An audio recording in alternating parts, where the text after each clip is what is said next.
Hello दोस्तों, आप सभी का स्वागत है इसके टेक्निकल क्लासेस में। तो चलिए दोस्तों, आज बात करेंगे यानी कि न्यू एक्सेप्टेड क्वेश्चंस 2023 का, यानी कि मैग्नेट का पार्ट 1 होगा और सेकंड पार्ट भी होगा। ठीक है, यानी कि 2 पार्ट होगा। तो आप लोगों को बता दूं, सारा पार्ट आप लोग वॉच कीजिए। किसी भी प्रकार से कोई भी वीडियो अगर छूट जाता है तो प्लेलिस्ट में जाकर के वहाँ से आप लोग को मिल जाएगा सारा वीडियो, यानी कि सीरियल बाय यानी कि अपलोड है। तो चलिए आज का सबसे पहला प्रश्न से स्टार्ट करते हैं। अगर आप लोग हमारे चैनल पर नए हैं तो चैनल को जरूर सब्सक्राइब कीजिएगा और वीडियो को शेयर करना नहीं भूलिएगा। तो चलिए दोस्तों, आज का सबसे पहला प्रश्न यानी कि मैग्नेटाइट का रासायनिक सूत्र क्या है। ठीक है दोस्तों, यानी कि मैग्नेटाइट का रासायनिक सूत्र पूछ रहा है किसका, यानी कि मैग्ने यानी कि टाइट का। तो दोस्तों यानी कि मैग्नेटाइट का रासायनिक सूत्र जो होता है यानी कि Fe3 होता है। ठीक है, यानी कि Fe3 होता है और O4 होता है। ठीक है, मैग्नेटाइट का जो यानी कि रासायनिक सूत्र होता है Fe3O4 होता है। ऑप्शन किस में दिया हुआ है? ऑप्शन नंबर ए में दिया हुआ है। राइट आंसर की बात किया जाए तो ऑप्शन नंबर ए सही हो जाएगा। अब चलिए, आज का अगला प्रश्न दिया हुआ है चुंबकत्व वाहक बल का मात्रक क्या है। किसका पूछ रहा है दोस्तों? यानी कि चुंबकत्व वाहक बल का मात्रक पूछ रहा है। ठीक है, तो दोस्तों इसका मात्रक जो होता है यानी कि एम्पियर टर्न होता है। क्या होता है? यानी कि एम्पियर टर्न होता है। ऑप्शन नंबर किस में दिया है? यानी कि एम्पियर टर्न। ऑप्शन नंबर जो दिया हुआ है दोस्तों, ऑप्शन नंबर बी में दिया है एम्पियर टर्न। तो राइट आंसर की बात किया जाए तो ऑप्शन नंबर बी सही हो जाएगा। अब चलिए, आज का अगला प्रश्न है यानी कि प्रतिष्ठम्भ का मात्रक क्या होता है, यानी कि रिलेक्टेंस का मात्रक क्या होता है। रिलेक्टेंस का मात्रक हमको बताना है। ठीक है, तो देखिए दोस्तों, यानी कि रिलेक्टेंस का जो मात्रक होता है वो यानी कि हेनरी इन्वर्स होता है। क्या होता है?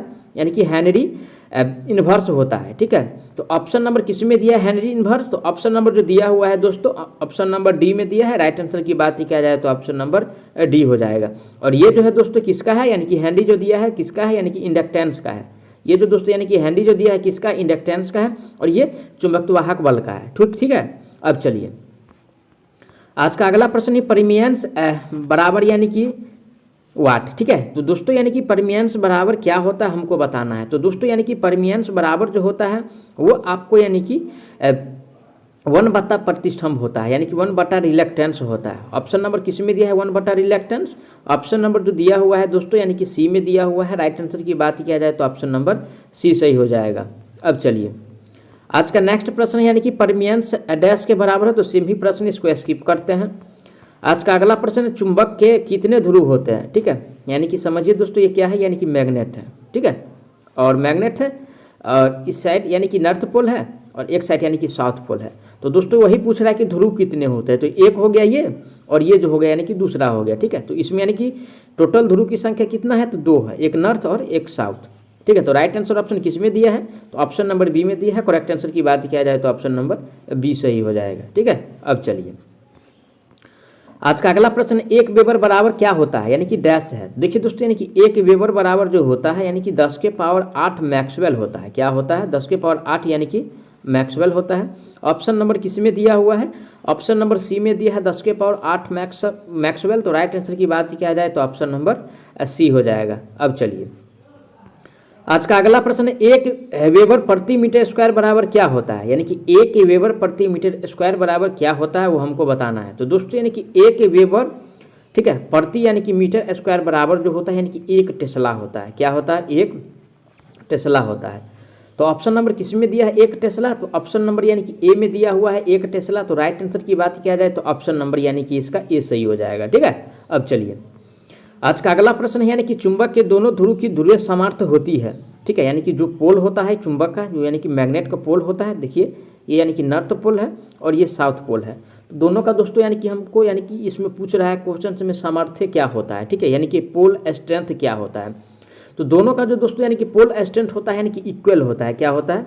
इक्वल होता है, यानी कि समान होता है। ठीक है, चलिए ऑप्शन पढ़ लेते हैं। ऑप्शन ए में कह रहे यानी कि लेस, कम होता है, नहीं। बी में कह रहा अधिक, अधिक भी नहीं होता है। और डी में दिया इनमें से कोई नहीं, एक तो आंसर है। जो सी में दिया है यानी कि ये दोनों क्या होता है? इक्वल होता है, यानी कि बराबर होता है। तो राइट आंसर ऑप्शन किस में दिया है? ऑप्शन नंबर सी में दिया है। तो करेक्ट आंसर की बात किया जाए तो ऑप्शन नंबर सी हो जाएगा। ठीक है, अब चलिए, आज का अगला प्रश्न यानी कि चुंबक का सर्वप्रथम प्रयोग किसने किया था। ठीक है, तो दोस्तों यानी कि चुंबक का प्रयोग सर्वप्रथम किसने किया था? तो चुंबक का प्रयोग सर्वप्रथम यानी कि नाविकों ने किया था। ठीक है, आप लोग कहिए कि नाविकों ने क्यों किया था? तो जब यानी कि नदी में यानी कि नाव को यानी कि चलाया जाता था, तो यानी कि उसका दिशा, उसके द्वारा यानी कि दिशा को पता लगाया जाता था कि यानी कि हमको किस दिशा में जा रहे हैं। ठीक है, तो यानी कि मैग्नेट के मैग्नेट का प्रयोग करके उसका सही दिशा पता चलता था। तो इसीलिए यानी कि नाभिक ने इसका प्रयोग किया था। तो राइट आंसर की बात किया जाए, ऑप्शन किस में दिया है, नाभिक, ऑप्शन नंबर बी में दिया है, तो correct answer option number B सही हो जाएगा। ठीक है, अब चलिए आज का अगला प्रश्न, नाभिकों ने चुंबक का सर्वप्रथम उपयोग क्यों किया था। ठीक है, तो दोस्तों यानी कि चुंबक का जो उपयोग किया गया था यानी कि दिशा पता करने के लिए, क्या, यानी कि दिशा पता करने के लिए। ठीक है, दिशा को पता करने के लिए। ऑप्शन ए में है दिशा ज्ञात करने हैं, तो चलिए ठीक है। शोध करने हैं, तो शोध के लिए नहीं। शिकार करने हैं, तो इसके लिए भी नहीं, और इनमें से कोई नहीं। तो ऑप्शन नंबर ए में जो दिया है दोस्तों यानी कि दिशा ज्ञात करने के लिए, यानी कि दिशा का डायरेक्शन का पता लगाने के लिए। ऑप्शन नंबर किस में दिया है, ऑप्शन नंबर ए में दिया है। तो राइट आंसर की बात किया जाए तो ऑप्शन ए हो जाएगा। दोस्तों मैं आप लोगों से गुजारिश करता हूँ, प्लीज़ अगर आप लोग हमारे चैनल पे नए हैं तो चैनल को जरूर सब्सक्राइब कीजिएगा। दोस्तों यानी कि सारा जितना यानी कि टेक्निकल एग्जाम होगा, मैं सारा टेक्निकल एग्जाम का विदाउट यानी कि कोई भी फीस लिए हुए आप लोगों को तैयारी को मैं 100%, 110% कहिए, मैं बेस्ट बनाऊंगा। इसके लिए चैनल को ज़रूर सब्सक्राइब कीजिए और आप लोग वीडियो को ज़रूर शेयर कीजिएगा अपने दोस्तों तक। ठीक है, अब चलिए आज का अगला प्रश्न, यानी कि चुंबकीय पदार्थ में चुंबकीय गुण उसमें विद्यमान इलेक्ट्रॉन की डैश के कारण होता है। ठीक है, तो जो उसमें यानी कि गुण होता है वो किसके कारण होता है वो हमको बताना है। ठीक है, तो ऑप्शन ए में कह रहा है दोस्तों यानी कि कक्षीय गति, चलिए तो ये तो सही है। और बी में कह रहा है चक्रण गति, तो गति तो दोनों है ना, एक कक्षीय गति होता है जिसके चारों ओर यानी कि गति लगाता है, एक यानी कि चक्रण गति होता है। ठीक है, तो दोस्तों ऑप्शन नंबर यानी कि सी में दिया, ए और बी दोनों, तो राइट आंसर जो होगा दोस्तों ऑप्शन इसका सी हो जाएगा। ठीक है, अब चलिए आज का अगला प्रश्न, चुंबकीय बल रेखाएं। ठीक है, तो दोस्तों यानी कि चुंबकीय बल रेखाएं ऑप्शन ए में कह रहा है यानी कि दक्षिण से चलती है, तो ऐसा तो नहीं होता है। और बी में कह रहा है समानांतर होती है, समानांतर भी नहीं होता है। और सी में कह रहा है एक दूसरे को काटती नहीं है। तो दोस्तों यानी कि ये रेखा जो होता है एक दूसरे को कभी नहीं काट सकता है। देखिए आप लोग एग्जाम्पल के माध्यम से समझ सकते हैं। ठीक है, ये क्या है, यानी कि ये मैग्नेट है। ठीक है, एक साइड यानी कि नॉर्थ पोल है और दूसरी साइड जो है दोस्तों यानी कि साउथ पोल है। और इससे जो यानी कि निकलता है यानी कि चुंबकीय वाहक बल, ये कभी भी एक दूसरे को यानी कि कट नहीं करता है। क्या करता है, यानी कि एक दूसरे को कभी भी यानी कि ये कट नहीं करता है, यानी कि इस फॉर्म में होता है। ठीक है, एक दूसरे को कभी भी कट नहीं करेगा।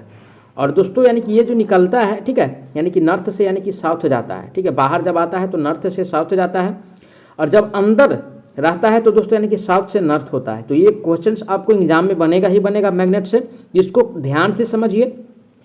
यानी कि चुंबकीय वाहक बल जो होता है यानी कि जाने का उसका दिशा जो होता है, तो बाहर यानी कि जो जाता है तो नॉर्थ से साउथ जाता है, और अंदर की ओर पूछेगा, ठीक है, तो यानी कि साउथ से नॉर्थ जाता है। ये ध्यान रखिएगा, हमेशा क्वेश्चंस आएगा तो इस बार आएगा। ठीक है, जिस फॉर्म में आए लेकिन आएगा। ठीक है, तो दोस्तों इसका आंसर जो होगा यानी कि चुंबकीय बल रेखा जो है एक दूसरे को कभी काटती नहीं है। तो राइट आंसर की बात किया जाए ऑप्शन नंबर सी हो जाएगा। ठीक है, अब चलिए आज का अगला प्रश्न, यानी विशिष्ट रिलेक्टेंस निम्न में से किस परिपथ में उपस्थिति होता है। ठीक है, तो विशिष्ट रिलेक्टेंस जो है यानी कि किस में उपस्थित होता है वो हमको बताना है।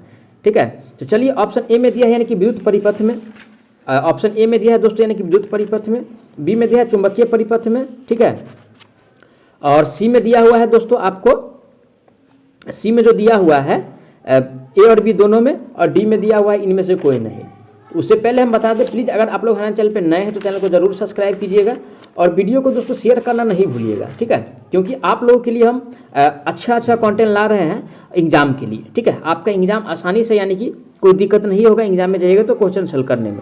तो चलिए दोस्तों इसका राइट आंसर जो होगा यानी कि रिलेक्टेंस का उपस्थिति जो होता है, यानी कि रिलेक्टेंस किस में उपस्थित होता है, तो वो चुंबकीय परिपथ में उपस्थित होता है। किसमें, चुंबकीय परिपथ में। ऑप्शन किस में दिया हुआ है, ऑप्शन नंबर बी में दिया हुआ है। राइट आंसर की बात किया जाए तो ऑप्शन नंबर बी सही हो जाएगा। अब चलिए अगला प्रश्न है, किसी चुंबक की प्रति इकाई क्षेत्र ध्रुव शक्ति उसकी चुंबकन तीव्रता कहलाती है, किसका एसआई मात्रक है, यानी कि चुंबकन तीव्रता जो कहलाता है किसका एसआई मात्रक है वो हमको बताना है। ठीक है, तो दोस्तों यानी कि ये जो होता है यानी कि एम्पियर, ठीक है, एम्पियर प्रति मीटर होता है। क्या होता है, एम्पियर प्रति यानी कि मीटर होता है। ऑप्शन किस में दिया है, एम्पियर प्रति मीटर, वो दिया है दोस्तों ऑप्शन नंबर यानी कि डी में दिया हुआ है। राइट आंसर की बात किया जाए तो ऑप्शन नंबर डी सही हो जाएगा। अब चलिए अगला क्वेश्चन पे चलते हैं। अगला क्वेश्चन से विद्युत परिपथ में प्रतिरोध चुंबकीय परिपथ में डैश के यानी कि सदृश्य होता है, यानी कि जो इक्वल जो होता है वो हमको बताना है। ठीक है, विद्युत परिपथ में और चुंबकीय परिपथ में जो यानी कि सदृश्य इक्वल होता है वो कि एक दूसरे के यानी कि प्रतिरोध जो होता है यानी कि किसके इक्वल होता है वो हमको बताना है। ठीक है,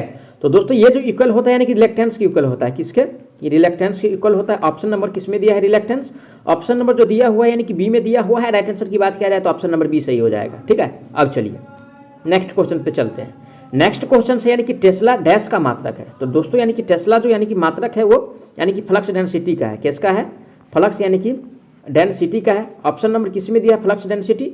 ऑप्शन नंबर दिया है यानी कि ए में। राइट आंसर की बात किया जाए तो ऑप्शन नंबर ए सही हो जाएगा। ठीक है, अब चलिए अगला प्रश्न है, कौन सा चुंबकीय यानी कि पद धारा के विद्युतीय पद के सदृश्य है। ठीक है, तो यानी कि चुंबकीय पद जो है यानी कि विद्युतीय पद के कौन सा सदृश्य है वो हमको बताना है। ठीक है, तो दोस्तों ये जो बराबर होता है यानी कि फ्लक्स होता है। क्या होता है? फ्लक्स होता है। ऑप्शन नंबर किस में दिया है? फ्लक्स। ऑप्शन नंबर जो दिया है ए में दिया है। राइट आंसर की बात किया जाए तो ऑप्शन नंबर ए सही हो जाएगा। अब चलिए अगला क्वेश्चन पे चलते हैं। अगला क्वेश्चन से किसी पदार्थ में फ्लक्स प्रति इकाई क्षेत्र डैश कहलाता है। तो दोस्तों यानी कि प्रति इकाई क्षेत्र जो कहलाता है वो क्या कहलाता है हमको बताना है। ठीक है, तो दोस्तों यानी कि प्रति इकाई क्षेत्र जो कहलाता है यानी कि फ्लक्स घनत्व कहलाता है। ऑप्शन किस में दिया है? यानी कि फ्लक्स घनत्व। फ्लक्स यानी कि डेंसिटी जो दिया है दोस्तों ऑप्शन नंबर बी में दिया है। राइट आंसर की बात किया जाए तो ऑप्शन नंबर इसका यानी कि बी सही हो जाएगा। चलिए नेक्स्ट क्वेश्चन पे चलते हैं। आज का अगला प्रश्न है कि चुंबक के फ्लक्स घनत्व का अंतर्राष्ट्रीय मात्रक क्या है। किसका पूछ रहा है? फ्लक्स घनत्व का पूछ रहा है। और दोस्तों यानी कि फ्लक्स घनत्व का जो होता है यानी कि टेस्ला होता है। क्या होता है? टेस्ला होता है। ऑप्शन नंबर किस में दिया है? टेस्ला।